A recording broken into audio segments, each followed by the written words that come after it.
أعوذ بالله من الشيطان الرجيم بسم الله الرحمن الرحيم الحمد لله والصلاة والسلام على رسول الله وعلى آله وصحبه أجمعين. സഹോദരന്മാരെ സഹോദരിമാരെ അസ്സലാമു അലൈക്കും വറഹ്മത്തുള്ളാഹി വബറകാതുഹു. അല്ലാഹു സുബ്ഹാനഹു വ തആല അല്ലാഹുവിന്റെ വിശുദ്ധ ഖുർആനിൽ പരിചയപ്പെടുത്തുന്ന ഒരു രീതിയുണ്ട്. എന്റെ അടിയാറുകൾ എങ്ങനെയാണ് എന്നെ മനസ്സിലാക്കേണ്ടത്, ഞാനുമായുള്ള ബന്ധം അവരെങ്ങനെയാണ് സ്ഥാപിക്കേണ്ടത്, അതെങ്ങനെയാണ് അവർ നിലനിർത്തേണ്ടത് എന്നത് സംബന്ധിച്ച് വിശുദ്ധ ഖുർആനിന് കൃത്യമായ ഒരു രീതി നമുക്ക് കാണാൻ സാധിക്കും. അതുമായി ബന്ധപ്പെട്ടുകൊണ്ടുള്ള സൂറത്തുൻ നാസിലെ ഖുൽ അഊദു ബിറബ്ബിന്നാസ് മലിക്കിന്നാസ് ഇലാഹിന്നാസ്, അള്ളാഹുവിനെ ആദ്യമായി റബ്ബായിട്ട് മനസ്സിലാക്കുക. ആ റബ്ബായി മനസ്സിലാക്കുന്ന അള്ളാഹുവിനെ അടുത്തതായി മലിക്കായിട്ട് നമ്മെ നിയന്ത്രിക്കുവാനും നമ്മോട് കൽപ്പിക്കുവാനും നിരോധിക്കുവാനും അധികാരമുള്ള ആളായിട്ട് അംഗീകരിക്കുക. മൂന്നാമതായി റബ്ബും മലിക്കുമായ അള്ളാഹുവിനെ ഇബാദത്ത് ചെയ്യുന്ന വിധത്തിൽ അള്ളാഹുവിനെ ഇലാഹായി അംഗീകരിക്കുക. ആ ഒരു ക്രമം സൂക്ഷിച്ചുകൊണ്ടാണ് വിശുദ്ധ ഖുർആനിൽ അള്ളാഹുമായുള്ള നമ്മുടെ ബന്ധത്തെ അള്ളാഹു നിർണയിച്ചിട്ടുള്ളത്. ഇത് പലപ്പോഴും മനസ്സിലാക്കപ്പെടാതെ പോകുന്നത് കൊണ്ട് ധാരാളം അബദ്ധങ്ങളും നമുക്ക് കാണാൻ സാധിക്കും. വിശുദ്ധ ഖുർആനിലെ സൂറത്ത് സുമർ എന്ന അധ്യായത്തിൽ 5-ാമത്തെയും 6-ാമത്തെയും ആയത്ത് നമ്മളൊന്ന് വിശദമായി എടുത്തു നോക്കുക. ഒന്ന് എഴുതി വെക്കുക, നമ്പർ ഒന്ന് എഴുതി വെക്കുക. ഈ സൂറത്തുൻ നാസിന്റെ ഒരു വിശദീകരണമാണ് അവിടെ കാണുന്നത്. അല്ലാഹു സുബ്ഹാനഹു വ തആല അവിടെ അള്ളാഹുവിനെ പരിചയപ്പെടുത്തുന്നു. ഖലഖസ് സമാവാതി വൽ അർള ബിൽ ഹഖ്, അള്ളാഹു ആകാശങ്ങളെയും ഭൂമിയെയും സൃഷ്ടിച്ചു. ബിൽ ഹഖ്, സത്യാധിഷ്ഠിതമായി സൃഷ്ടിച്ചു. രണ്ടാമതായി യുകവ്വിറുൽ ലൈല അലൻ നഹാരി, രാത്രിയെ അവൻ പകലിന്മേൽ ചുറ്റുന്നു. യുകവ്വിറുൻ നഹാറ അലൽ ലൈലി, പകലിനെ രാത്രിയുടെ മുകളിലും അവൻ ചുറ്റുന്നു. എന്ന് പറഞ്ഞാൽ രാവും പകലും മാറി മാറി വന്നുകൊണ്ടിരിക്കുന്നു. സഖറ ശംസ വൽ ഖമറ, സൂര്യനെയും ചന്ദ്രനെയും അള്ളാഹു വിധേയമാക്കി തന്നു. സൃഷ്ടികളുടെ നിലനിൽപ്പിനും വളർച്ചക്കും നിദാനമായ വിധത്തിൽ സൂര്യനെയും ചന്ദ്രനെയും വിധേയപ്പെടുത്തി. കുല്ലുൻ യജ്രി ലി അജലിൻ മുസമ്മ, എല്ലാം അതിന് നിർണയിച്ച ഒരവധി വരെ സഞ്ചരിച്ചു കൊണ്ടിരിക്കുന്നു. അലാ ഹുവൽ അസീസുൽ ഗഫാർ, അറിയണം അള്ളാഹു പ്രതാപവാനാണ്, പാപങ്ങൾ കൂടുതലായി പുറത്തു തരുന്നവനാണ്. അടുത്തതായി അള്ളാഹു പറയുന്നു, ഖലഖക്കും മിൻ നഫ്സിൻ വാഹിദത്തിൻ, ഒരേ ഒരു ആത്മാവിൽ നിന്ന് നിങ്ങളെ നാം സൃഷ്ടിച്ചു. സുമ്മ ജഅല മിൻഹാ സൗജഹ, പിന്നീട് അതിൽ നിന്ന് അതിന്റെ ഇണയെയും അള്ളാഹു സൃഷ്ടിച്ചു. വഅൻസല ലക്കും മിനൽ അൻആമി സമാനിയത അസ്വാജിൻ, അള്ളാഹു കന്നുകാലികളിൽ നിന്ന് 8 ഇണകളെ നിങ്ങൾക്ക് വേണ്ടി സൃഷ്ടിച്ചു. ആണിനെയും പെണ്ണിനെയും, ഒട്ടകം ആണ് പെണ്ണ്, പശു ആണ്, ആ വർഗത്തിൽപ്പെട്ടത് ആണ് പെണ്ണ്, ആട് ആണ് പെണ്ണ്, ഇങ്ങനെ ഈ രീതിയിൽ 8 ഇണകളെ അള്ളാഹു സൃഷ്ടിച്ചു. പിന്നീട് പറയുന്നു, യഖ്ലുഖുക്കും ഫീ ബുതൂനി ഉമ്മഹാതിക്കും, നിങ്ങളുടെ ഉമ്മമാരുടെ വയറുകളിൽ അള്ളാഹു നിങ്ങളെ സൃഷ്ടിക്കുന്നു. ഖൽഖൻ മിൻ ബഅദി ഖൽഖിൻ, ഒരു സൃഷ്ടിപ്പിന് ശേഷം മറ്റൊരു സൃഷ്ടിപ്പ് എന്ന രീതിയിൽ. എന്ന് പറഞ്ഞാൽ ബീജം, രേതസ്കണം, മാംസപിണ്ഡം, എല്ല്, മാംസം എന്ന രീതിയിൽ നിങ്ങളെ 9 മാസം കൊണ്ട് അള്ളാഹു മാറ്റി വളർത്തി എടുത്തുകൊണ്ടിരിക്കുന്നു. ഫീ ദുലുമാത്തിൻ സലാസിൻ, 3 ഇരുട്ടറകളിലായിക്കൊണ്ട്. എന്ന് പറഞ്ഞാൽ മാതാവിന്റെ വയറിനുള്ളിൽ ഗർഭാശയം, ഗർഭാശയത്തിനുള്ളിൽ കുട്ടിയെ പൊതിയുന്ന ആവരണം, ഇങ്ങനെ 3 ഇരുട്ടറകളിലായി നിങ്ങളെ വളർത്തിയെടുക്കുന്നു.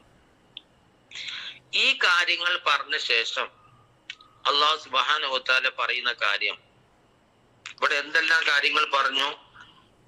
1, 2, 3, 4, 5, 6, 7, 8, 9 9 കാര്യങ്ങൾ അല്ലാഹു സുബ്ഹാനഹു വ തആല ഈ സൂറത്ത് സുമറിലെ 5-ാമത്തെയും 6-ാമത്തെയും ആയത്തിൽ വിശദീകരിക്കുന്നു, പറഞ്ഞു പോകുന്നുണ്ട്.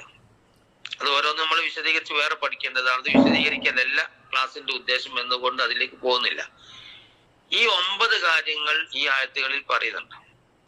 ഈ 9 കാര്യങ്ങളും നമ്മുടെ ജീവിതത്തിൽ പ്രത്യക്ഷമായോ പരോക്ഷമായോ നമ്മൾ കാണുന്നതാണ്, മനസ്സിലാക്കുന്നതാണ്, അനുഭവിച്ചതാണ്. നമ്മുടെ ഭൗതിക ജീവിതത്തിൽ, ചുറ്റുപാടുമുള്ള ജീവിതത്തിൽ, ദൈനംദിന ജീവിതത്തിൽ നമ്മൾ കാണുന്നതും നമ്മൾ അനുഭവിച്ചതും ആനുകൂല്യങ്ങൾ നമ്മൾ അനുഭവിച്ചു കൊണ്ടിരിക്കുന്നതും ആയ കാര്യങ്ങളാണ് ഈ പറഞ്ഞ എല്ലാ കാര്യങ്ങളും. അപ്പൊ ഈ ആനുകൂല്യങ്ങളെല്ലാം, ഈ അനുഭവങ്ങളെല്ലാം നിങ്ങൾക്കുണ്ട് എങ്കിൽ, ഇതൊക്കെയും നിങ്ങൾ അറിയുന്നുണ്ട്, കാണുന്നുണ്ട്, അനുഭവിക്കുന്നുണ്ട് എങ്കിൽ, ഇങ്ങനെയുള്ള അള്ളാഹു ആണ് ദാലിക്കുമുല്ലാഹു റബ്ബുക്കും എന്ന് പറഞ്ഞിട്ടാണ് ഈ 6-ാമത്തെ ആയത്ത് അവസാനിക്കുന്നത്. ദാലിക്കുമുല്ലാഹു റബ്ബുക്കും, ഈ കാര്യങ്ങളൊക്കെയും ചെയ്ത അള്ളാഹു ആണ് നിങ്ങളുടെ റബ്ബ്. നിങ്ങൾക്ക് കന്നുകാലികളെ തരികയും രാവും പകലും ഉണ്ടാക്കുകയും ആകാശങ്ങളെയും ഭൂമിയെയും കീഴ്പ്പെടുത്തുകയും നിങ്ങൾ മാതാവിന്റെ വയറ്റിൽ വളർത്തിയെടുക്കുകയും ഒക്കെ ചെയ്ത ഈ മുകളിൽ പറഞ്ഞ 9 കാര്യങ്ങളും ചെയ്തവനാണ് നിങ്ങളുടെ റബ്ബ് എന്നാണ് ദാലിക്കും എന്ന് പറയുമ്പോൾ അതിന്റെ അർത്ഥം. അപ്പൊ അല്ലാഹു സുബ്ഹാനഹു വ തആലയെ നമ്മൾ അനുഭവിക്കുന്നതും പരിചയപ്പെടുന്നതും എങ്ങനെയാണ്? ഒരു റബ്ബ് എന്ന നിലയിൽ, പരിപാലകൻ എന്ന നിലയിൽ, രക്ഷിതാവ് എന്ന നിലയിൽ പൂർണാർത്ഥത്തിൽ അള്ളാഹുവിനെ നമ്മൾ എന്ത് ചെയ്യുന്നു? ഓരോ മനുഷ്യനും അനുഭവിച്ചറിയുന്നു. ഇങ്ങനെ നിങ്ങൾ അനുഭവിച്ചറിയുന്ന ഈ ശക്തി, അള്ളാഹു എന്ന് പറയുന്ന ഞാൻ, എന്നെ നിങ്ങൾ എന്തായിട്ട് അംഗീകരിക്കണം? റബ്ബായിട്ട് അംഗീകരിക്കണം. അപ്പൊ നമ്മുടെ അനുഭവത്തെ മുൻനിർത്തിയാണ്, നമ്മുടെ പരിചയത്തെ മുൻനിർത്തിയാണ്, യാഥാർത്ഥ്യ ബോധത്തോടു കൂടി അള്ളാഹു ഇത് ഉൾക്കൊള്ളാനാണ് എല്ലാ മനുഷ്യരോടും ആവശ്യപ്പെടുന്നത്.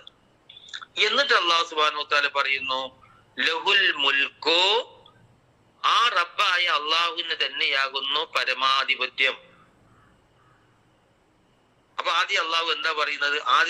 ആധിപത്യത്തെ പറ്റിയോ ഇലാഹി എന്നതിനെ പറ്റിയോ അല്ല പറയുന്നത്. ആദ്യം പറയുന്നത് റബ്ബ് എന്ന അവസ്ഥയിൽ നിങ്ങൾ അള്ളാഹിനെ പരിചയപ്പെടണം. അങ്ങനെ നിങ്ങൾ പരിചയപ്പെട്ട അള്ളാഹുവിനെ നിങ്ങൾ ഉൾക്കൊള്ളുമ്പോൾ ആ അള്ളാഹുവിനെ നിങ്ങൾക്ക് എന്തായിട്ട് അംഗീകരിക്കേണ്ടി വരും? നിങ്ങളുടെ മലിക്കായിട്ട്, മുൽക്കുള്ളവനായ മലിക്കായിട്ട് നിങ്ങൾക്ക് അംഗീകരിക്കേണ്ടി വരും. അതാണ് നമ്മൾ സൂറത്തുൻ നാസിൽ എന്ന് പറയുന്നത്, റബ്ബിന്നാസ്, മലിക്കിന്നാസ് എന്ന് പറയുന്നത്. എന്നിട്ട് അല്ലാഹു സുബ്ഹാനഹു വ തആല പറയുന്നു, ലാ ഇലാഹ ഇല്ലാഹു, അവനല്ലാതെ ഒരു ഇലാഹേ ഇല്ല. ഈ റബ്ബ് ആരാണോ, ഈ മലിക്ക് ആരാണോ, ആ മലിക്കും ആ റബ്ബും മലിക്കുമായ അള്ളാഹു അല്ലാത്ത ഒരു ഇലാഹ്, ലാ ഇലാഹ ഇല്ലാഹു, അവനല്ലാത്ത ഒരു ഇലാഹ് നിങ്ങൾക്കില്ല. അപ്പൊ നമുക്ക് സൂറത്തു നാസിലും സൂറത്ത് സുമറിലെ ഈ ആയത്തുകളിലും കൃത്യമായി അള്ളാഹു റബ്ബ് എന്ന് ആദ്യം പഠിപ്പിക്കുന്നു, പരിചയപ്പെടുത്തുന്നു. ആ റബ്ബായി നിങ്ങൾ അംഗീകരിക്കുന്ന അള്ളാഹുവിനെ നിങ്ങൾ എന്ത് ചെയ്യണം? മുൽക്ക്, അധികാരം, നിങ്ങളോട് കൽപ്പിക്കാനും നിരോധിക്കുവാനുമുള്ള ആ അധികാരം ആ റബ്ബായ അള്ളാഹുവിന് നിങ്ങൾ വകവെച്ചു കൊടുക്കണം. റബ്ബും മലിക്കുമായി നിങ്ങൾ അംഗീകരിക്കുന്ന അള്ളാഹുവിനെ നിങ്ങൾ എന്താക്കണം? പിന്നീട് മൂന്നാമതായി ലാ ഇലാഹ ഇല്ലാഹു, അള്ളാഹു അല്ലാത്ത ഒരു ആളെ ഇലാഹായി നിങ്ങൾ അംഗീകരിക്കരുത്. ഇതെന്തുകൊണ്ട് ഇങ്ങനെ പറയുന്നു എന്ന് ചോദിച്ചാൽ, നമ്മൾ ഈ ഖുർആൻ, വിശുദ്ധ ഖുർആൻ മനസ്സിലാക്കുന്നിടത്തും പറയുന്നിടത്തും പറഞ്ഞു കൊടുക്കുന്നിടത്തും പഠിപ്പിക്കുന്നിടത്തും ഒക്കെ അല്ലാഹു സുബ്ഹാനഹു വ തആല ഓരോ കാര്യങ്ങളും അവതരിപ്പിക്കുകയും പഠിപ്പിക്കുകയും ചെയ്യുമ്പോൾ അതിന് കൃത്യമായ ഒരു റൂട്ട്, ഒരു ആസൂത്രണം വെച്ചിട്ടുണ്ട്. ഈ ആസൂത്രണം മനസ്സിലാക്കാതെ കണ്ട് നമ്മൾ അള്ളാഹുവിന് ആളുകൾക്ക് പറഞ്ഞു കൊടുക്കുമ്പോൾ, നമ്മുടെ കുട്ടികൾക്ക് വിദ്യാഭ്യാസം കൊടുക്കുമ്പോൾ അത് അവരുടെ മനോഭാവത്തിലും അവരുടെ സങ്കല്പത്തിലും അവരുടെ കാഴ്ചപ്പാടിലും അള്ളാഹുവിനോടുള്ള സമീപനത്തിലും വ്യത്യാസങ്ങൾ ഉണ്ടാക്കും. അള്ളാഹു സുബ്ഹാനഹു വ തആല അള്ളാഹുവിനെ പരിചയപ്പെടുത്തുന്നത് വളരെ സ്നേഹനിധിയായ ഒരു റബ്ബായിട്ടാണ്. ആ റബ്ബിനെ നിങ്ങൾ മനസ്സിലാക്കുന്നുവെങ്കിൽ, നിങ്ങൾ അനുഭവിക്കുന്നുവെങ്കിൽ, തൊട്ടടുത്തതായി നിങ്ങൾ അള്ളാഹുവിനെ മലിക്കായിട്ടും അള്ളാഹുവിനെ ആത്യന്തികമായി ആരാധ്യനായിട്ടും ഇലാഹായിട്ടും നിങ്ങൾ അംഗീകരിക്കുന്ന ഒരവസ്ഥയിലേക്ക് ക്രമത്തിൽ നിങ്ങൾ എത്തുകയാണ് വേണ്ടത്. അല്ലാതെ പേടിപ്പിച്ച് അള്ളാഹുവിനെ പറ്റി പേടി ഉണ്ടാക്കി ആ പേടിക്കേണ്ട ഒരു ദൈവത്തെ നിങ്ങൾ പേടിച്ച് ജീവിക്കണം എന്ന് പറഞ്ഞ് അങ്ങനെയല്ല ഈ കാര്യങ്ങൾ കൈമാറ്റം ചെയ്യേണ്ടത്.